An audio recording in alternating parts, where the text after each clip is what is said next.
حضرت عمر رضی اللہ تعالیٰ عنہ مراد مصطفیٰ عشرہ مبشرہ میں سے نبی علیہ الصلوۃ والسلام کی زبان فیض ترجمان سے جن کو جنتی ہونے کی بشارت مل گئی، جن کے بارے میں اللہ کے پیارے حبیب صلی اللہ علیہ وسلم نے فرمایا لو کان بعدی نبی لکان عمر، اگر میرے بعد کوئی نبی آنا ہوتا تو عمر ہوتا۔ فرمایا عمر جس راستے پہ چلتا ہے شیطان اس راستے کو چھوڑ دیتا ہے۔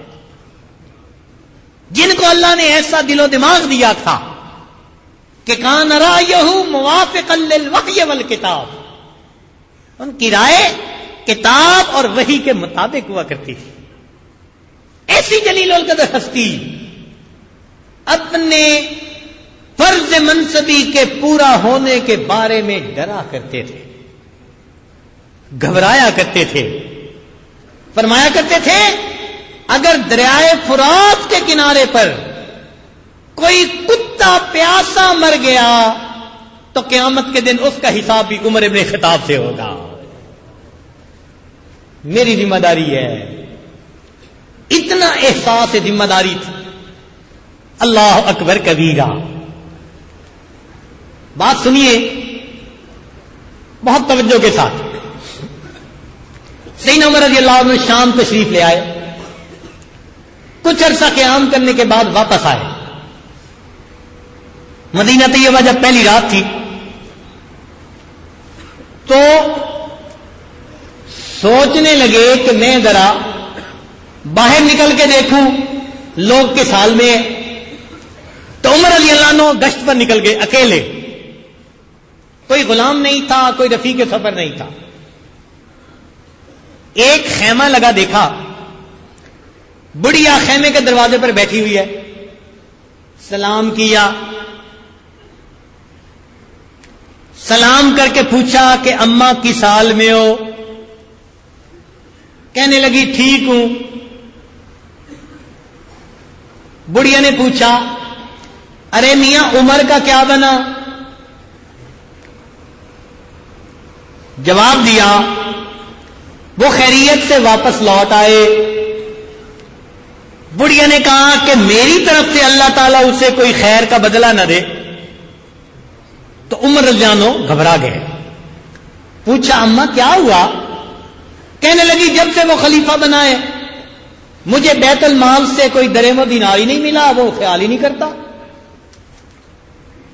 اماں عمر کو کیا پتا کہ تم کس حال میں ہو؟ کہنے لگی واہ امیر المومنین بن گیا، کیا وہ یہ کہہ سکتا ہے کہ مجھے پتہ ہی نہیں چلا کہ میرے اس رعایا کے کس بندے کے ساتھ کیا گزر رہی ہے؟ جب اس نے یہ کہا تو عمر رضی اللہ عنہ نے اپنے آپ کو کہا واہ عمراہ، ہائے عمر، کل احد افقہ منک یا عمر، ہر بندہ تجھ سے زیادہ سمجھدار ہے۔ بڑھیا نے کیسی بات کی کہ یہ کیسے ہو سکتا ہے کہ وہ امیر المومنین بنے اور یہ کہے کہ مجھے پتہ ہی نہیں تھا، پتہ ہونا چاہیے تھا۔ اب عمر رضی اللہ عنہ وہی بیٹھ گئے اور بڑھیا سے ادھر ادھر کی باتیں شروع کر دی۔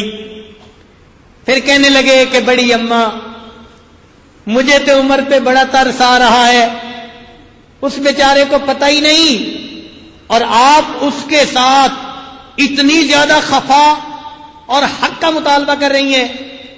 وہ کہنے لگی میں تو حق کا مطالبہ کیے بغیر نہیں رہوں گی۔ عمر لانوں نے منتیں شروع کر دی، اچھا آج تک آپ کو جو تکلیف پہنچی وہ مظلومیت اگر میں عمر کی طرف سے خریدنا چاہوں تو مجھے آپ بیچ سکتی ہیں؟ وہ بڑھیا کہنے لگی کہ کبھی مظلومیت بھی کسی نے خریدی؟ کہنے لگے کہ یہ خریدی یا نہیں خریدی اپنی الگ بات، تو بتا تو یہ اپنی مظلومیت مجھے بیچ سکتی ہے؟ اس نے کہا نہیں، منت سماجت کر لی اور منت سماجت کر لی، کتابوں میں لکھا ہے اتنی عاجزی سے منت سماجت کی کہ وہ بڑھیا تیار ہو گئی۔ اچھا میں مظلومیت بیچتی ہوں، کتنے میں بیچتی ہو؟ 25 دینار کے بدلے میں.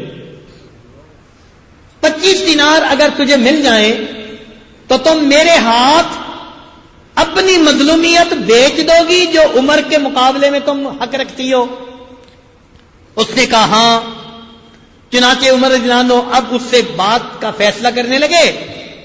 اتنے میں حضرت علی رضی اللہ تعالیٰ عنہ اور حضرت عبداللہ ابن مسعود رضی اللہ تعالیٰ عنہ یہ امیر المومنین کو ڈھونڈتے ڈھونڈتے وہاں جا پہنچے. انہوں نے دور سے دیکھا, کہا السلام علیکم یا امیر المؤمنین. عمر رضی اللہ عنہ نے جواب دیا.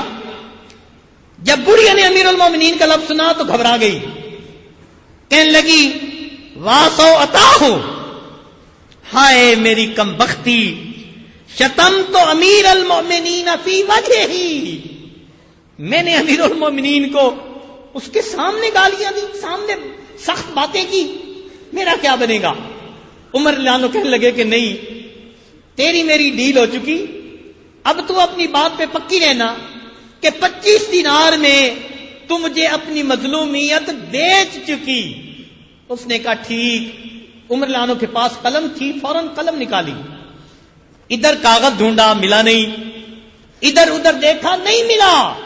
کتابوں میں لکھا ہے عمر رضی اللہ عنہ نے اپنے کرتے کے ایک کونے کو پھاڑ لیا, کپڑے کو پھاڑا, اور کپڑے کے اوپر ایک عبارت لکھی بسم اللہ الرحمن الرحیم, ھذا ما اشترى عمر من فلانۃ ظلامتها منذ ولی الی یوم کذا وکذا.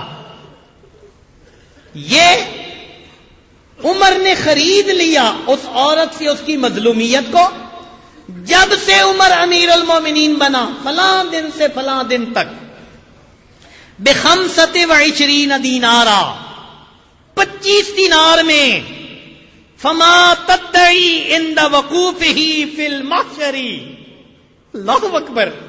یہ عمر لانو عبارت لکھ رہے ہیں, یہ بڑھیا قیامت کے دن بین یدی اللہ تعالی, اللہ کے سامنے جب کھڑی ہوگی عمر کے خلاف مقدمہ دائر نہیں کر سکے گی.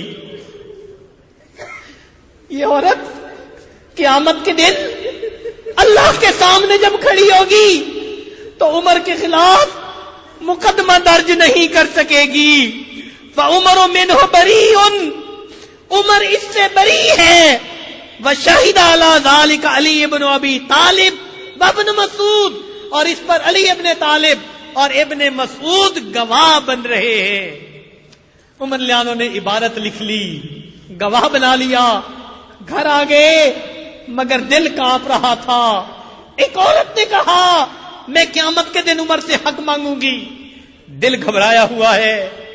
اپنے بیٹے کو بلایا, بلا کر فرمایا میرے بیٹے, اذ انا مت, جب میری موت آ جائے, فجعلہ فی کفنی, اس کو میرے کفن کے اندر رکھ دینا. القا بہ ربی, میں اس کو لے کے اپنے رب سے ملاقات کرنا چاہتا ہوں. جن کو امانت میں خیانت کا احساس ہوتا تھا وہ اپنے رب کے سامنے پیش ہونے سے اتنا ڈرا کرتے تھے.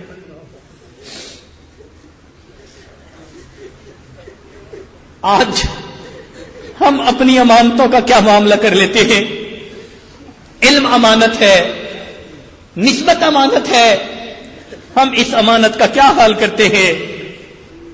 ہمارے حضرت مرشد عالم رحمت اللہ علیہ فرماتے تھے قیامت کے دن لوگوں سے ایک سوال ہوگا ان کی ذات کے بارے میں, اور جس کو نسبت ملی اس سے 2 سوال ہوں گے.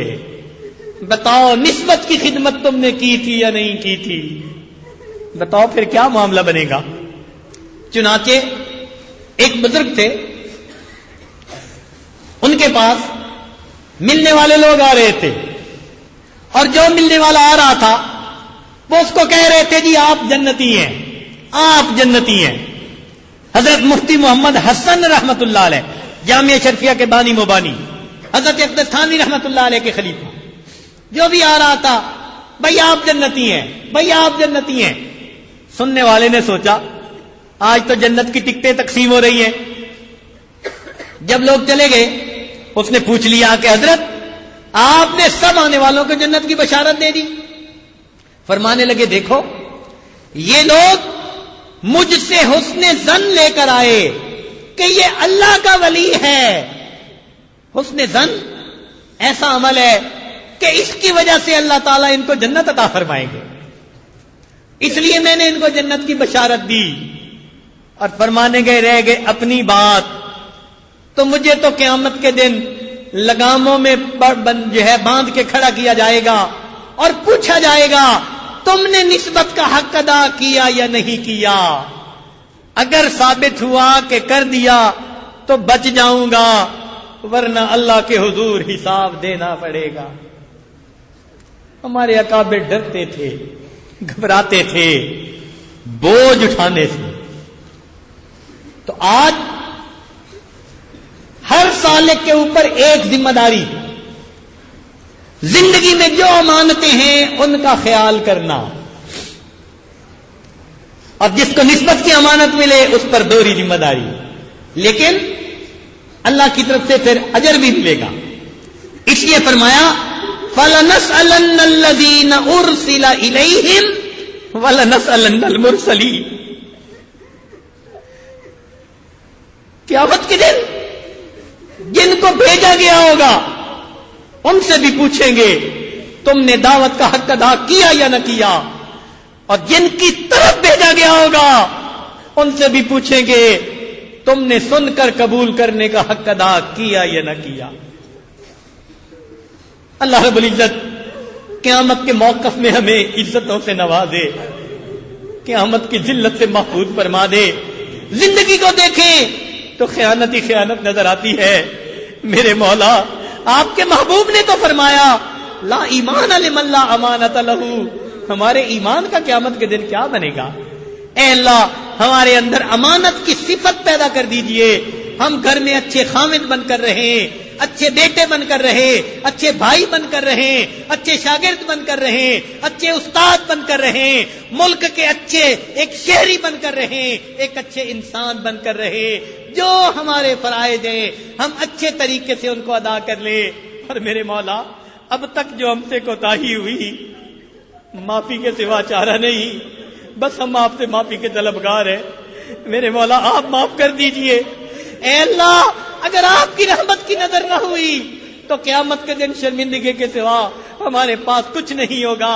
آپ مہربانی فرما دیجئے، ہمیں قیامت کی شرمندگی سے بھی بچا لیجئے، اور دنیا میں جو وقت باقی ہے امانت کی حفاظت کرنے کی ہمیں توفیق عطا فرما دیجئے. وآخر دعوانا ان الحمد للہ رب العالمین.